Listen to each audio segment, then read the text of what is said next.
জুলাই গণঅভ্যুত্থান দিবস উপলক্ষে জাতীয় সংসদ ভবনের দক্ষিণ প্লাজায় জুলাই ঘোষণাপত্র পাঠ ও জুলাই জাগরণ অনুষ্ঠানের বিশাল কর্মযজ্ঞে চলছে শেষ মুহূর্তের প্রস্তুতি। প্রথম প্রহরে দেখা যায় মঞ্চ, নিরাপত্তা ব্যবস্থা, সাউন্ড সিস্টেম, লাইটিং সহ পুরোদমে চলছে সব কাজ।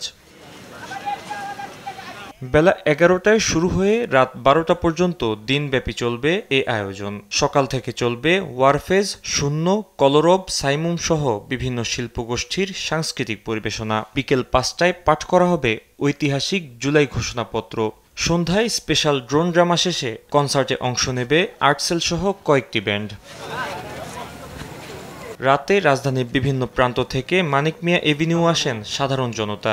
জনগণের ম্যান্ডেট নিয়ে জুলাই ঘোষণাপত্র হওয়া উচিত বলে মনে করেন দর্শনার্থীরা। আশা করি আমাদের জনগণের চাওয়াকে, সেই ম্যান্ডেটকে ধারণ করেই সেই জুলাই বিপ্লবের ইশতেহার ঘোষণা করা হবে। যারা পালিয়ে গেছে বা দেশ থেকে যে টাকা পাচার হয়ে গেছে সেগুলো ফিরিয়ে আনা এবং যত দ্রুত সম্ভব জুলাইয়ে যে গণহত্যাকারী যারা জড়িত আছেন তাদের বিচার নিশ্চিত করা এই বাংলার মাটিতে। নির্বাচন পূর্ববর্তী বিচারিক কার্যক্রমটা স্বাধীন হোক। বৈষম্যহীন যে সমাজের স্বপ্ন নিয়ে জুলাইয়ে প্রাণ দিয়েছিল ছাত্র জনতা, ঘোষণাপত্রে তারই প্রতিফলন হবে বলে আশা জানান সাধারণ মানুষ।